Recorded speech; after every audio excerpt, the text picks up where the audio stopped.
এখন শুনবেন তোমার রেডিও অডিও সিরিজ তেঁতুল পাতায় নজন। আজ 10ম পর্ব। আগের পর্বগুলির লিঙ্ক এই ভিডিও ডেসক্রিপশনে পেয়ে যাবেন ইচ্ছুক শ্রোতারা। সমস্ত কলাকুশলীর পরিচয়ও ডেসক্রিপশানেই থাকছে। আজ 10ম পর্বে থাকছে জগদীশ গুপ্তের অরূপের রাস গল্পটি। মূল পাঠটি অক্ষয় রেখে শ্রোতা বন্ধুদের কাছে পৌঁছে দেওয়াই আমাদের লক্ষ্য। এবারেও তাই থাকছে বলা যায়।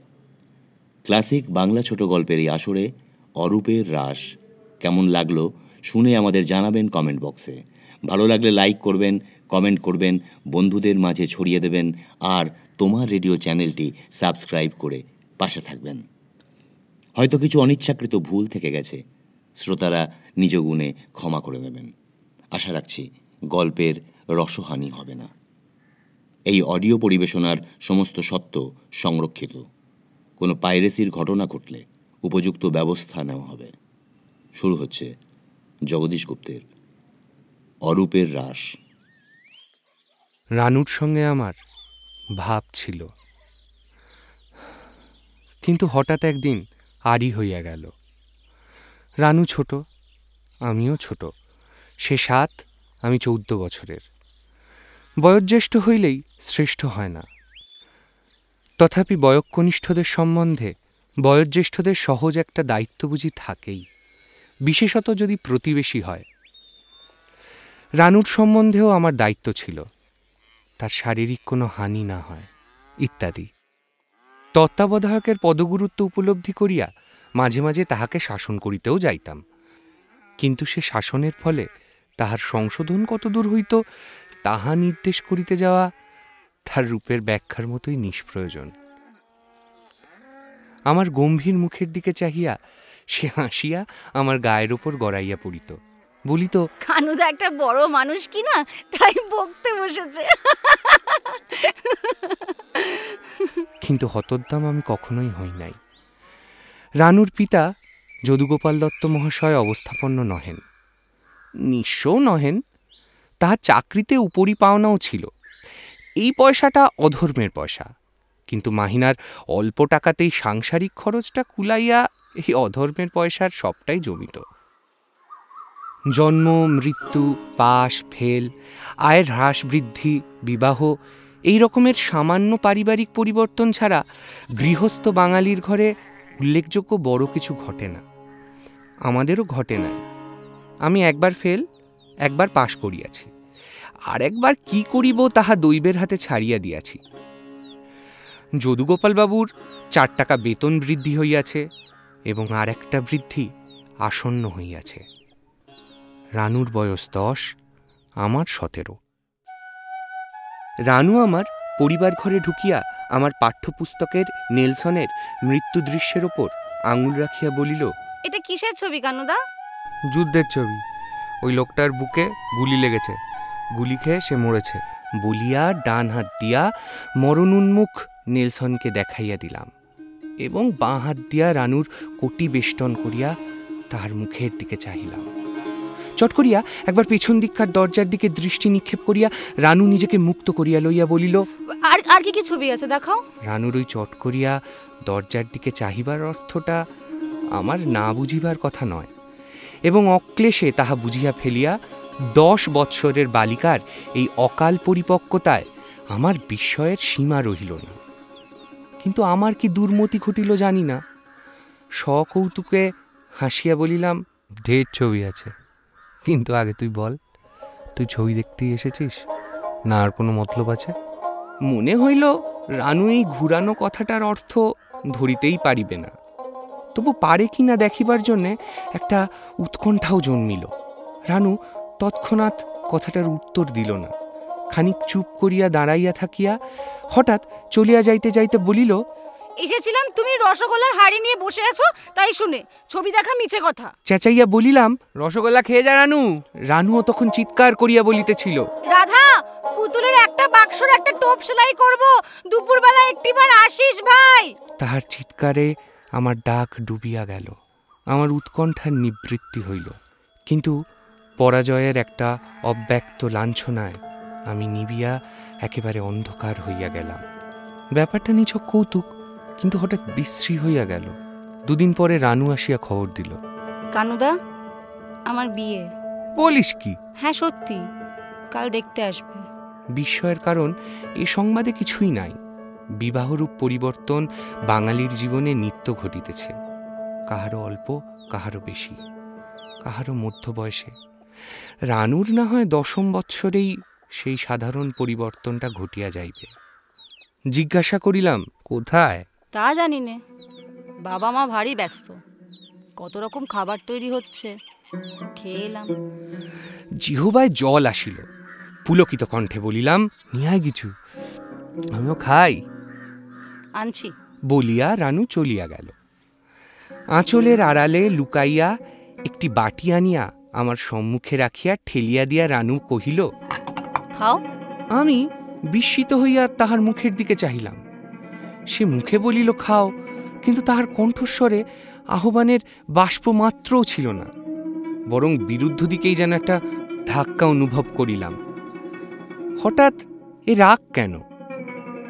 যখন সে যায় তখন তার মুখের দিকে চাহিয়া দেখি নাই, কিন্তু এখন লক্ষ্য করিলাম রানুর মুখাবয়বের প্রত্যেকটি রেখা কঠিন হইয়া উঠিয়াছে। রানু বলিল, খাচ্ছ না যে? কণ্ঠস্বর কর্কশ শুনাইল, তুই রাগ করে দিলি কেন? রাগ করে খাবার ঠেলে দিলে কেউ খেতে পারে? রানু উত্তর দিল না। একটু মুচকি হাসিয়া বলিলাম, চুরি ধরা পড়ে গেছে বুঝি? চুরি করিনি, চেয়ে এনেছি। তবে বামুনকে খেতে দিতে রাগ করলি কেন? রাগ কই করলাম, বললাম খাও। আমি তাহার দিকে বাটিটা ঠেলিয়া দিয়া উঠিয়া দাঁড়াইলাম। আমারও রাগ হইয়াছিল। এত ভুরু কোচকানো কিসের? উঠানে একটা কুকুর শুইয়াছিল। রানু দ্রুত পদে নামিয়া যাইয়া তাহারই সম্মুখে সেই দুধ, ক্ষীর, ছানা, সরের মিষ্টান্নগুলির বাটি শুদ্ধ উপুর করিয়া ঢালিয়া দিয়া কাঁদিতে কাঁদিতে বাড়ি চলিয়া গেল। পূর্বে যে আড়ির কথা বলিয়াছি, এই ঘটনায় তাহার সূত্রপাত। রানুর রূপগুণের পরীক্ষা হইবে, দেখিতে গেলাম। প্রথমেই দৃষ্টি পড়িল ধোঁয়ার আড়ালে লুকানো মুখ একখানি দেহের উপর। ধূমাকর্ষণের আর বিরাম নাই। নিরবচ্ছিন্ন ধূম পটল একসময় সরিয়া যাইতেই দেখিলাম কাঁচা পাকা মোটা সোটা প্রৌঢ় একটি ভদ্রলোক হাত বাড়াইয়া রানুর বাবার হাতে হুঁকা দিতেছেন। বারান্দায় একটা মাদুর বিছানো হইয়াছে, তাহারই উপর রানুর বাবা কন্যার পিতার মতো সবিনয়ে, বরের যেই হন তিনি বরপক্ষীয় কর্তা ব্যক্তির মতো মাথা উঁচু করিয়া বসিয়া আছেন, এবং আমারই বয়সী একটি ছোঁড়া অধোমুখে মাদুরের বয়ন কৌশল প্রাণপণে নিরীক্ষণ করিয়াও দেখা শেষ করিয়া উঠিতে পারিতেছে না।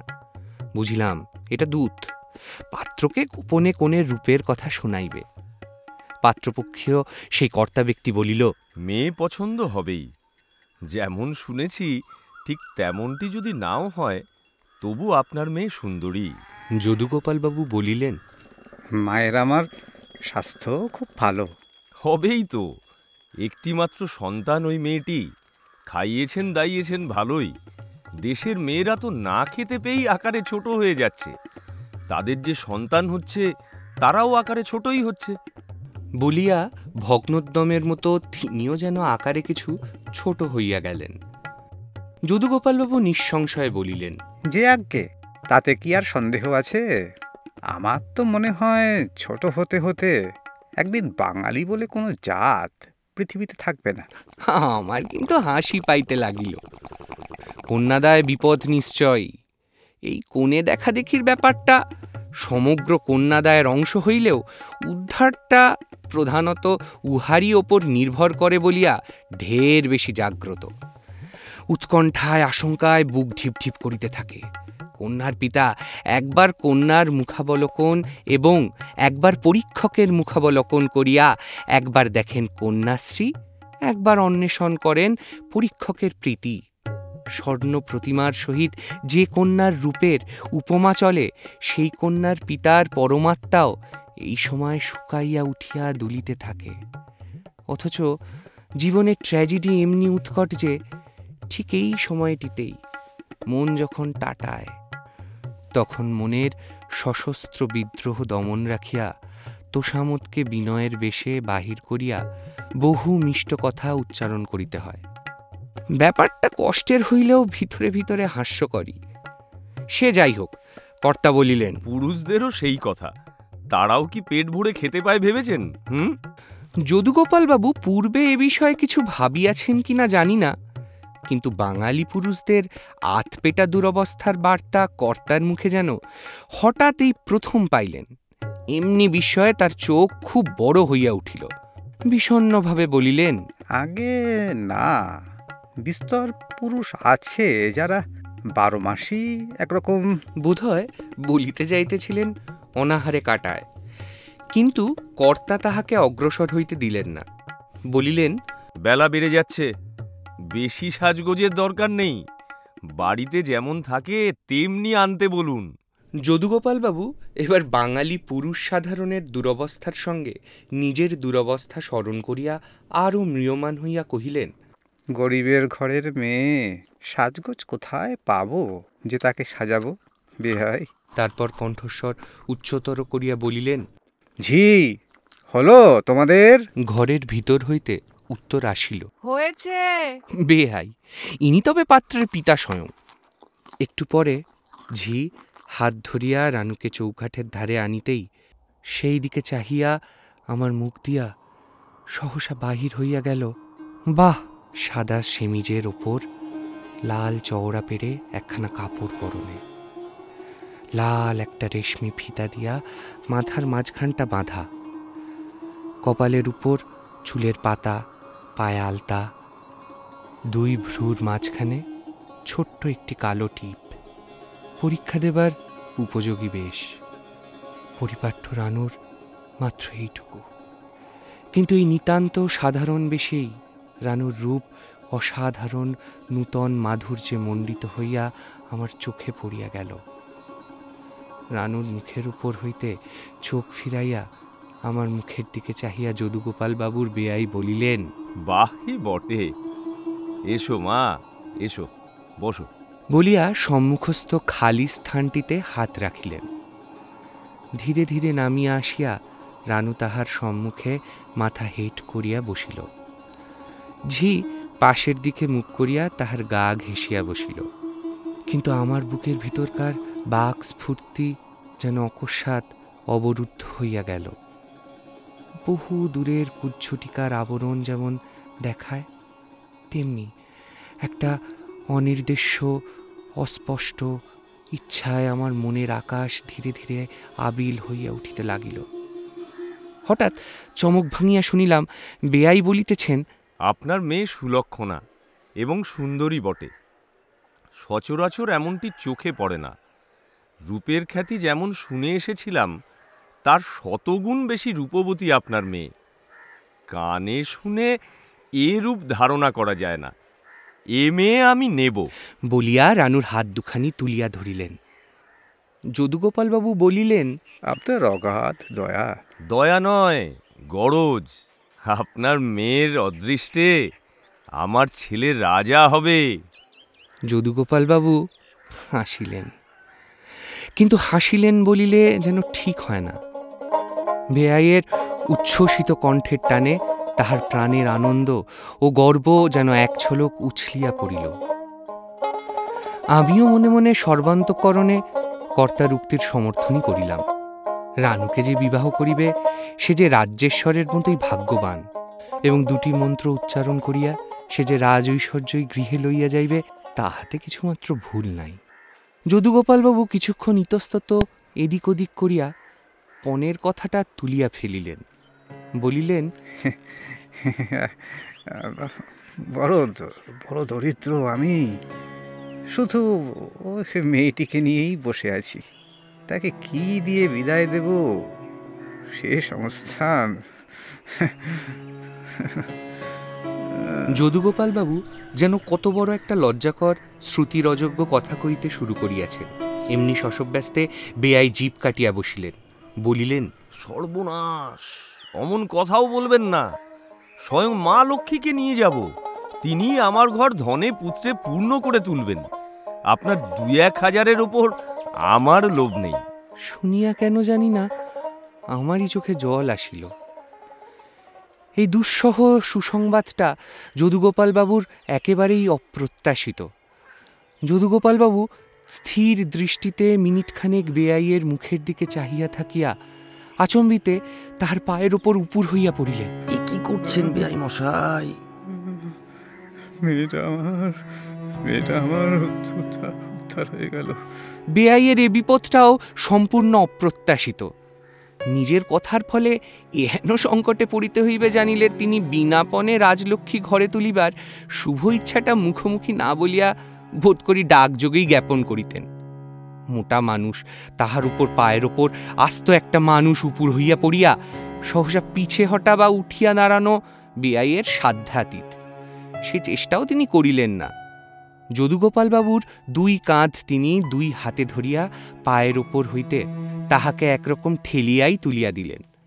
অপ্রসন্ন মুখে বলিলেন, আরে আরে আরে বেআই, এই কি কাণ্ড আপনি করে বসলেন? মেয়ের সামনে আপনি আমাকে লজ্জা কেন দিলেন? চোখে আপনার জলই বা কেন? রানুর মুখের দিকে চাহিলাম। তার রাগ দেখিয়াছি, কান্না দেখিয়াছি, অবাধ্যতা দেখিয়াছি, চঞ্চলতা দেখিয়াছি, কিন্তু লজ্জা দেখিলাম এই প্রথম। রঙের এই লীলা পুলক, নিম্নের সকল বাষ্পাচ্ছন্নতা, অস্পষ্টতার ঊর্ধ্বে সদ্যোত্থিত সূর্যের শনিতাভা শৈল শীর্ষে যেমন, তেমনি করিয়া রানুর এই প্রথম লজ্জার রক্তরাগ আমার অন্তরায়তনের সর্বোচ্চ স্থানটি দীপ্ত করিয়া স্পর্শ করিয়া রহিল। এ কাণ্ড কেন করিলেন? মেয়ের সামনে বেআইকে কেন লজ্জা দিলেন? তার চোখেই বা জল কেন? যদুগোপালবাবু এ প্রশ্নত্রয়ের একটিরও উত্তর দিলেন না। বেআইয়ের ঠেলায় খাড়া হইয়া বসিয়া গাঢ় স্বরে বলিলেন, আমার মেয়ের বড় সৌভাগ্য যে আপনার মতো মহাপুরুষের ঘরে সে যাবে। রানু, তোমার শ্বশুরকে রানু প্রণাম করো মা। রানুর চোখের পক্ষরাজির সূক্ষ্ম কৃষ্ণরেখাটা শুধু দেখা যাইতেছিল। এইবার সে চোখ তুলিয়া ভাবি শ্বশুরের মুখের দিকে চাহিল। তারপর চোখ নামাইয়া হাত বাড়াইয়া অত্যন্ত ধীরে ধীরে তাহার পদধূলি গ্রহণ করিল। তিনি বিড়বিড় করিয়া অস্পষ্ট ভাষায় রানুকে বোধহয় আশীর্বাদ করিলেন। সুখী হও মা, সুখী হও, সুখী হও। এবং ঝিকে বলিলেন, হ্যাঁ, মাকে এবার ঘরে নিয়ে যাও, দেখা শেষ হয়েছে। ঝি রানুর হাত ধরিয়া ঘরে লইয়া গেল। তার পিঠের ওপর এলানো চুল বাতাসে একবার দুলিয়া উঠিল। পায়ের আলতার আভা চোখে পড়িল। একটা মিষ্ট গন্ধ নাকে গেল। সবই বুঝিলাম, কেবল বুঝিলাম না ইহাই যে শুধু মিষ্টি মুখ করিতে বসিয়া যদুগোপালবাবুর বেয়াই এত মিষ্টান্ন গহ্বরস্থ করিলেন কেন? সেই দুধটাও গিলিল অনেক। বোধহয় বাপ মায়ের আদেশেই রানু বাড়ির বাহির হওয়া বন্ধ করিয়া দিয়া দুর্লভ দর্শন হইয়া উঠিল। তা উঠুক, 3 মাস পরেই যে মেয়ে শ্বশুরালয়ে যাইবে তাহার নৃত্যপরায়ণতা মানায় না। কিন্তু মাঝখান হইতে আমি তাহার চক্ষুশূল হইয়া উঠিলাম কেন? অনেক ভাবিয়াও কারণটা ঠিক করিতে পারি নাই। কথা বলা একদম বন্ধ করিয়া দিয়াছে। দেখা হইলে মুখ ফিরাইয়া চলিয়া যায়, যেন আমার সঙ্গে তাহার মুখ চিনাচিনিও নাই। একদিন দৈবাত তাহাকে হাতের কাছে পাইয়া তার হাত চাপিয়া ধরিয়াছিলাম। তাহাতে সে হঠাৎ এমনই গর্জন করিয়া কাঁদিয়া উঠিয়াছিল যে আমি 7 তাড়াতাড়ি তাহার হাত ছাড়িয়া দিয়া পলাইবার পথ পাই নাই। বাঙালির মেয়ে শিশুকাল হইতেই বিবাহের কথায় লজ্জা পায়। বিবাহের পাত্র স্থির হইয়া গেল, তা সে যত ছোট মেয়েই হোক না, কেমন ভার্তিক ভাব ধারণ করে। আমি এখন রানুর কাছে পরপুরুষ। রানু তাই আমাকে লজ্জা করিতেছে, এবং সেদিনকার সেই মিষ্টান্ন ঘটিত ব্যাপারে অপমানবোধ করিয়া সে রাগ করিয়া আছে তাহা নহে। লজ্জা রাগ এক কথা, বিরাগ ভরে পরিহার করা সম্পূর্ণ ভিন্ন কথা। একটিকে অন্যটি বলিয়া ভুল করা অসম্ভব।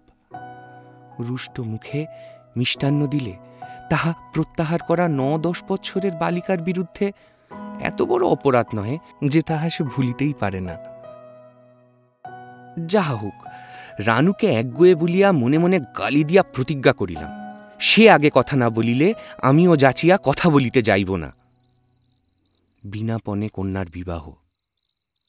যদুগোপালবাবুর এতখানি সৌভাগ্যের সংবাদে তার আত্মীয় প্রতিবেশী শুভার্থীদের আহ্লাদে চোখ কপালে উঠিয়া যাওয়া ছাড়া তার আরেকটি ফল হইল ইহাই যে, যাহারা কন্যার পিতা তাহারা আশা করিতে লাগিলেন দেশের হাওয়া ফিরিয়াছে, কন্যার বিবাহের পর তাহাদের আর কৌপিন ধারণ করিতে হইবে না।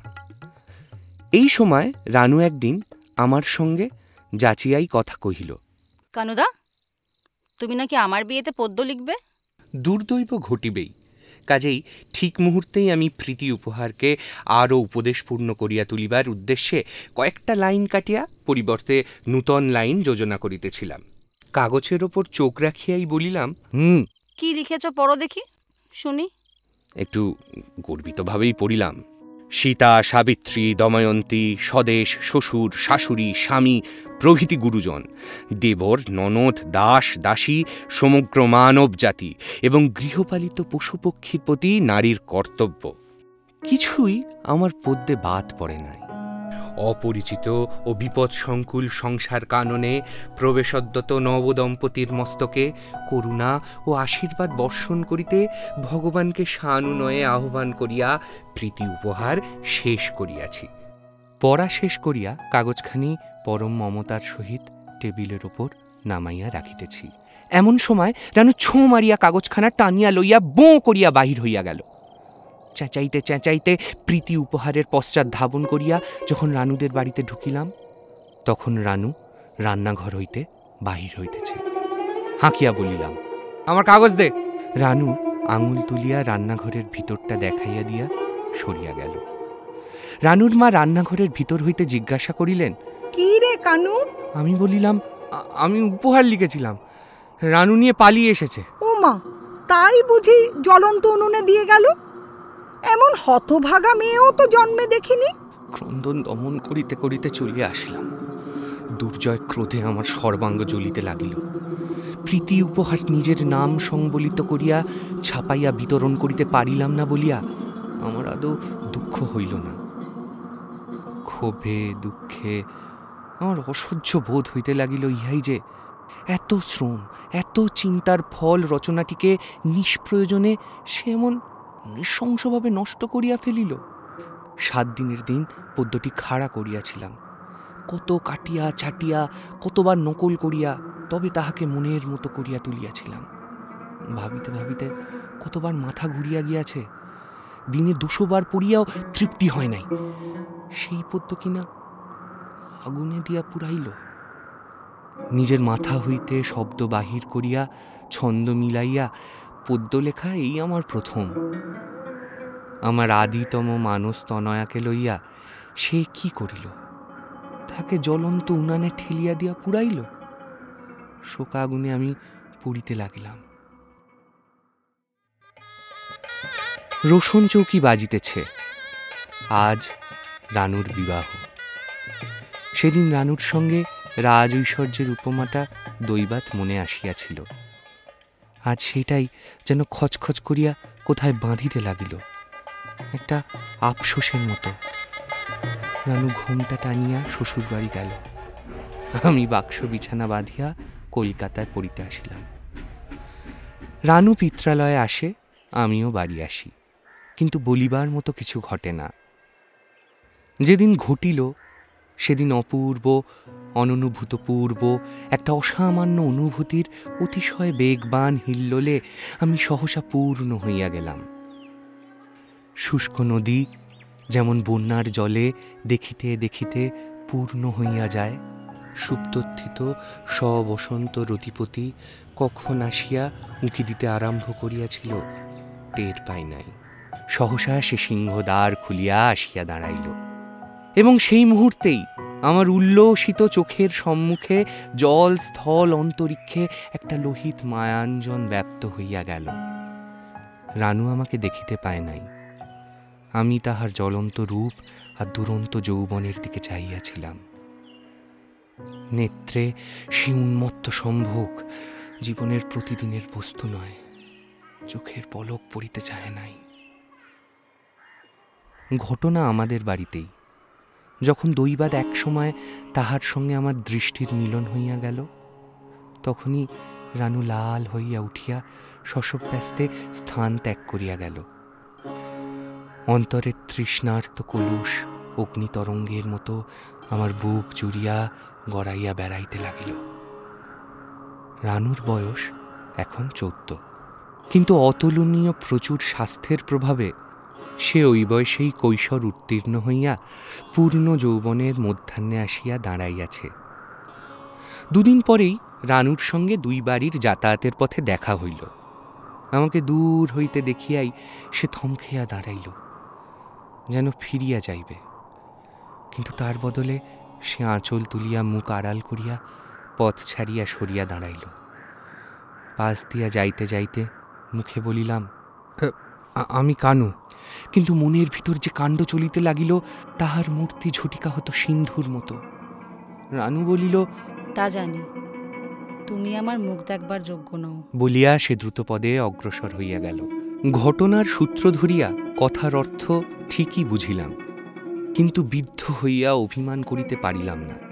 তাহাকে নূতন চক্ষে দেখিয়া অবধি বুকে যে ঝড় উঠিয়াছিল, ক্রোধ অভিমানের সাধ্যই ছিল না তার মধ্যে মাথা তোলে। অন্তর্লোকের জ্যোতির্মঞ্চের দিকে চাহিয়া দেখিলাম নিঃসঙ্গ দুটি গ্রহের মতো সে আর আমি। এত খবর রানু জানে না। রানু স্বামীর ঘর গেল। কিছুদিন পরেই হঠাৎ একদিন মৃত্যু ক্ষুধিত রাক্ষসের মূর্তিতে দেখা দিয়া নরনারীগুলিকে যেন দুই হাতে মুখে তুলিয়া অবিরাম গ্রাস করিতে লাগিল। ক্রন্দনে হরিধ্বনিতে আকাশ পূর্ণ হইয়া গেল। সব বাহকের মুখে হরিধ্বনি, পীড়িতের শয্যা পার্শ্বে হরিধ্বনি, দলবদ্ধ লোকের মুখে হরিধ্বনি, কিন্তু হরি ঠাকুর ভয়ার্ত জীবিতের আকুল আহ্বানে কর্ণপাত করিলেন না। লোক মরিতেই লাগিল। মহামারী আরম্ভ হইবার 7ম দিনে রানুর পিতা ও মাতা মাত্র 12 ঘণ্টার ব্যবধানে কালগ্রাসে পতিত হইলেন। রানুকে দুঃসংবাদটা দিয়া আমরা দেশ ছাড়িয়া পলায়ন করিলাম। দেশে ফিরিয়া আসিয়াছি। 6 মাসে শ্মশান আবার লোকালয়ের আকার ধারণ করিয়াছে। বাবা রানুকে তাহাদের ঘরবাড়ির একটা ব্যবস্থা করিবার জন্য পত্র লিখিলেন। রানু লিখিল, বাড়ি বেচিয়া ফেলুন। সেদিন আমিও একখানা পত্র পাইলাম। দেখিয়াই চিনিলাম, ঠিকানা লেখা রানুর।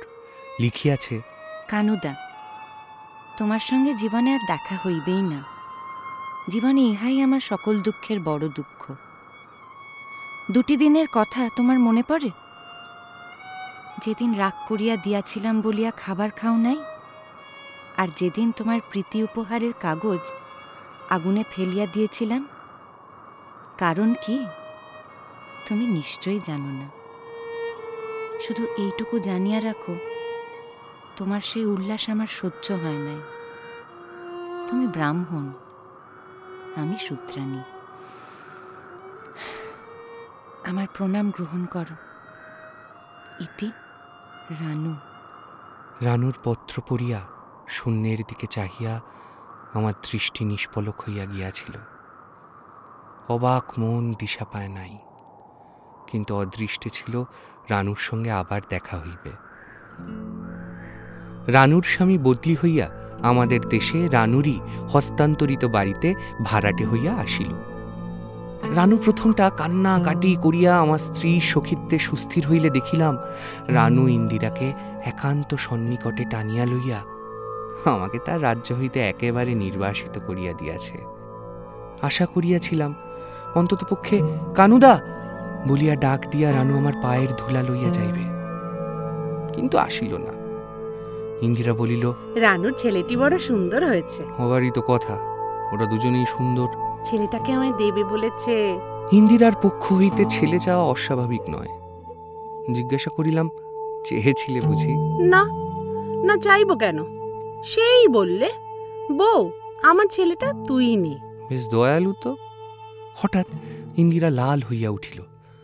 তাহার এই চমৎকার লজ্জা দেখিয়াই মনে পড়িয়া গেল আমার শেষ কথাটার অর্থ বহু দূর যায়। পুত্রবতী হইবার আশা একেবারে ত্যাগ করিয়া না বসিলে রানুর দানে দয়ার কথাটা আসে না।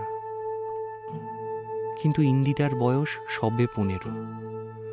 জিজ্ঞাসা করিলাম, ছেলের নাম কি? বেনু। মনে মনে আবৃত্তি করিলাম, কানু, বেনু।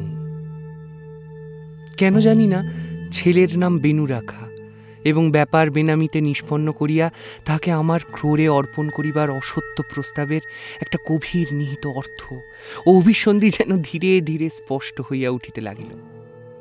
হয়তো আমার কল্পনা অমূলক, হয়তো চিন্তা ও ইচ্ছা পরস্পর অবিচ্ছেদ্য, কিন্তু ভ্রান্তির মাঝে জন্মলাভ করিয়া হর্ষের যে কম্পন প্রাণের উপর দিয়া শিরশির করিয়া বহিয়া গেল, তাহা পরম তৃপ্তির সঙ্গেই উপভোগ করিলাম। সীমা লঙ্ঘন করিয়া যাইতে কোথাও টান পড়িল না। বেনুর মুখের দিকে চাহিয়া ইন্দিরা বলিল, দুটি দাঁত উঠেছে মুক্তোর মতো, নেবি কোলে? দাও বলিয়া হাত বাড়াইতেই বেনু নির্বিবাদে আমার কোলে আসিল। ইন্দিরা হাসিয়া বলিল, বেশ আলাপি। কথাটা কানে গেল, কিন্তু মন তখন অন্যদিকে ছুটিয়া চলিয়াছে। তাহারই অঙ্গবিচ্যুত এই শিশু, তাহারই সুনিবিড় আকাঙ্ক্ষার পরিতৃপ্তির এই বিগ্রহ, তাহারই প্রাণের স্পন্দন, দেহের বিন্দু বিন্দু খরিত রক্ত, হৃদয়ের আনন্দ রস স্থানান্তরিত হইয়া আমার অঙ্গ স্পর্শ করিয়াছে। মুখ তুলিয়া দেখিলাম ইন্দিরা বেনুর দিকে অত্যন্ত লালসার চক্ষে চাহিয়া আছে। আমি চোখ তুলিতেই ইন্দিরা একটু হাসিয়া সরিয়া গেল। আমারও চক্ষে লালসা ছিল, কিন্তু দুটিতে এমনি অমিল, যেন হাসি আর কান্না। বেনুর চোখের দিকে চাহিলাম, ঠিক তেমনি চক্ষু দুটি, কোথায় প্রভেদ কোথায় নয়, মিল অমিলের কোথায় সন্ধিস্থল, সে বিশ্লেষণ নিমেষেই অতিক্রম করিয়া আমার দৃষ্টি সেই দৃষ্টির নীল পারাবারে ডুবিয়া গেল।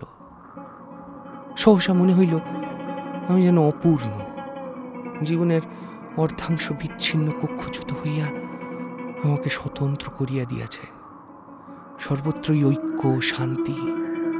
কেবল কি হইলে কি হইত ইহারই একটা অস্থির উত্তপ্ত কল্পনা আমার একটা দিক যেমন শুষ্ক বেদনাময় করিয়া তুলিয়াছে, অন্যদিকে একটা দুরু দুরু শঙ্কারও শেষ নাই।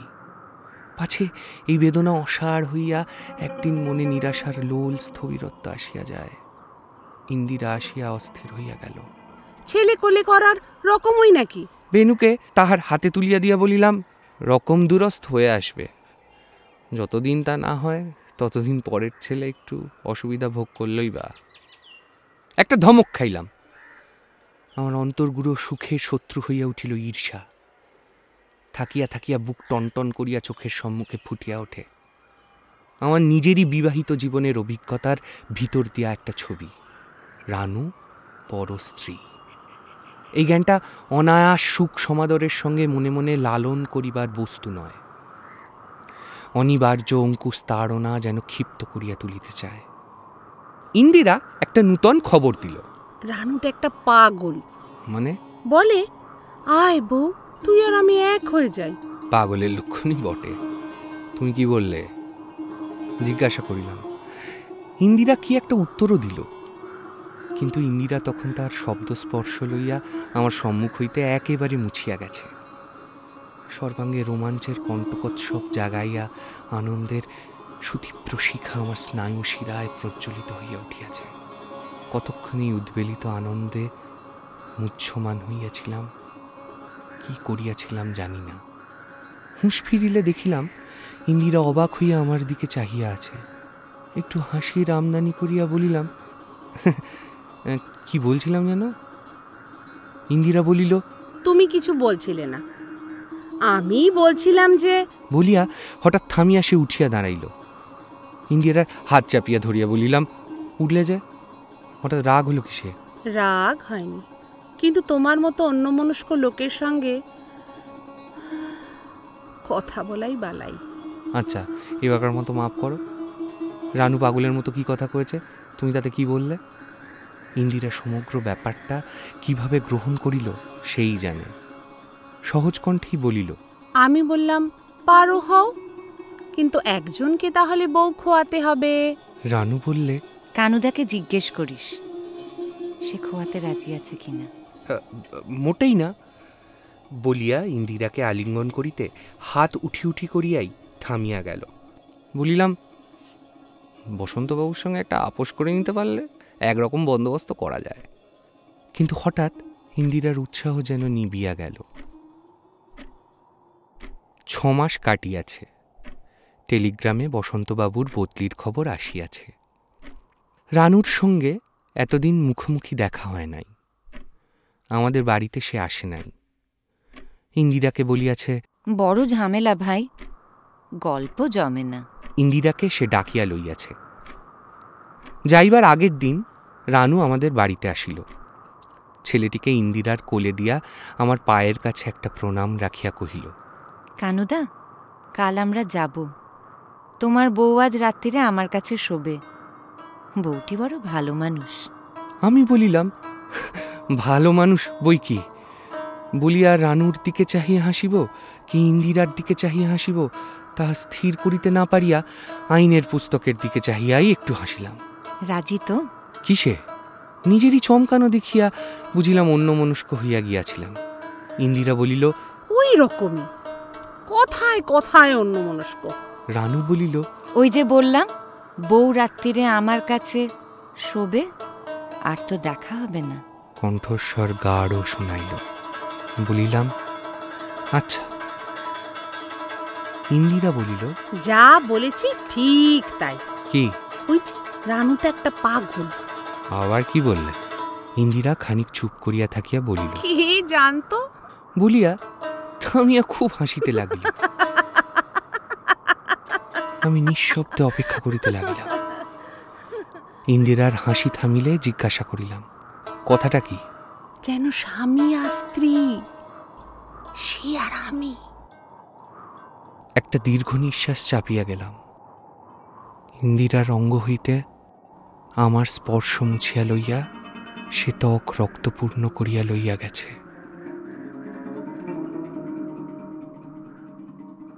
আমি তৃপ্ত।